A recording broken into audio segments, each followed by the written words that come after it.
Hey, this is me, Naomi. Just leaving our meeting. Meeting was good, just sharing information with each other. Getting clear what our next moves are. It was a good meeting. We're just leaving, as you can see.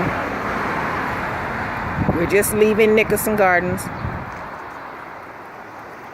Just trying to help the people become a people, a whole people, a real people once again. Our job is redefining, empowering the people by redefining parent engagement. And we need to let everybody know that we are a new parent. We are a new people. We are not that stigma that has come down to us by the new people that was created in the 1760s.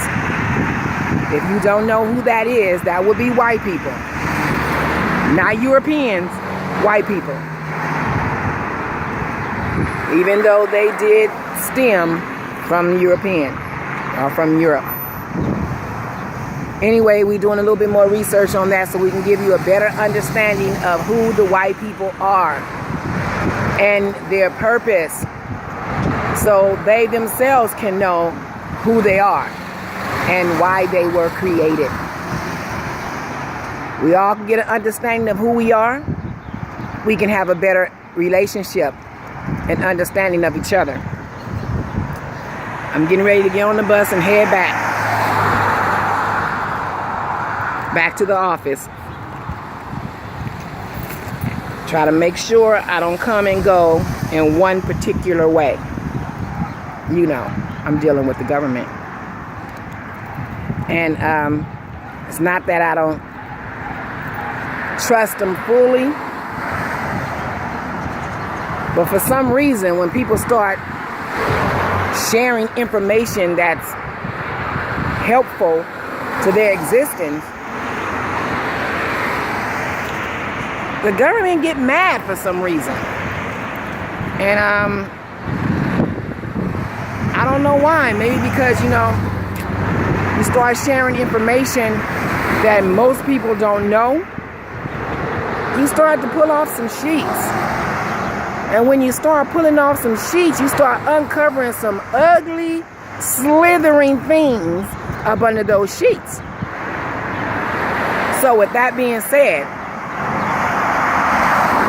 I come and go, and I try to come and go freely. I don't have no intentions of hurting anybody. I don't have no intentions of causing anybody any pain, any hurt, any danger. I am a pastor.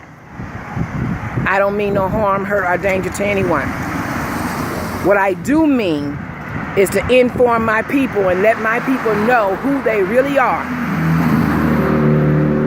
Let the white folks know who they really are. And maybe once we get all of that behind us, we can start building one people. And that is a people of love, a people of respect, a people of dignity. And we can learn how to trust and believe in each other and the people that run our communities. Today is now. Now is the time. We may not have tomorrow. Now is the time. So I'm so tired. One of the big things that I found out going door to door knocking and talking to people, especially African Americans, about what we need in our community, one of the big things I found out was we need leaders. I made sure I encouraged the people that you are the leaders. The next thing was we need to trust in each other. But how do I trust a person that don't even know who they are? How do you trust a person that don't even know what a black person is? And that person supposedly is black. How do you trust somebody that don't even know what an African American is? They'll argue, I'm not an African American, I'm not from Africa, and I'm not an American. I was kidnapped and brought here. Then who are you? I don't know. Then African American will do. You may not be the African American that they say you are, But it is up to you to create what that looks like and what that means. You get your DNA tested, and more than likely, your people go back to Africa, which makes you an African descendant. And if you were born and raised in America after being kidnapped and brought here, you are an American. That would mean that you're African American, hon. Get it together. It's time for us to come together and believe in one thing. We've been told that we're so many things, we don't know what the heck we are ourselves. But this sister is tired of sitting back listening to D.L. Hughley cursing out people in his neighborhood for not getting off their behind, and yet he's not getting off his either. He's not doing nothing but pointing out to them that they're not getting off of their behind. Sick and tired of people sitting down and not getting up playing ball because a brother in the hood got shot. Yet you don't see them niggas come nowhere to the hood. They don't come and rally up the people. They don't go and stand out at those marches. Another brother, 2 brothers got shot. Since all of that happened, and now one of them brothers that I know of ain't showed up. So as far as I'm concerned, all of it is money. I bet you that brother's selling more tickets. I bet you they want him to sell more shoes. I bet you that he trying to be a Jordan right now. Knowing that if he protests, in spite of everything else, if you did his medical, he probably broke something and know he's not going to be able to work in a couple of years. He had to find a way to make more money. You better stop me before I uncover something. So the bottom line is, where you at now, brother? Why you haven't called the National African American Parent Union? NAA Parent Union at AOL.com. How come you haven't contacted us? We all over social media. How come you haven't contacted us? How come you're not down here with the people, the brothers in the brothers' hoods before they get shot? So you have a reason to be pissed off once they get shot. Because you know you are invested in making sure those brothers come in line. Where you at, brother? Where you at? The bottom line is this.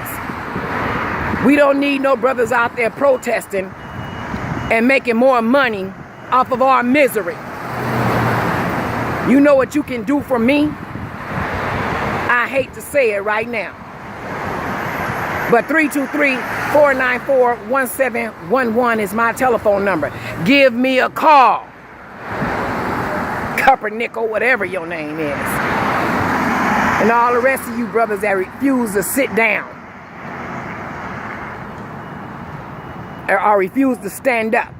Give me a call. Let's do this. Join into this lawsuit that the union is putting together. We are the people. We're putting together a lawsuit holding the government accountable for all our children that were killed in their mother's belly because of cocaine.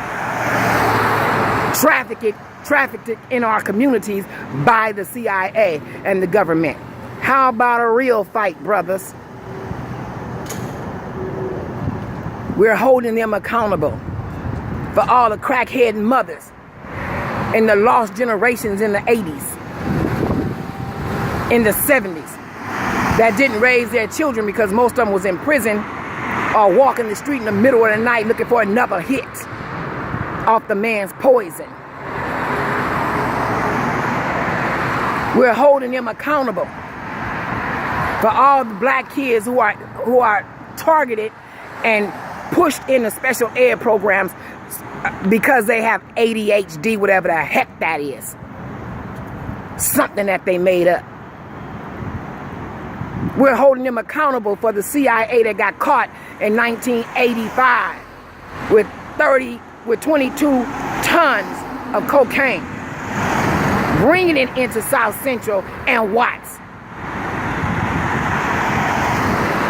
And in the same year, the war on drugs.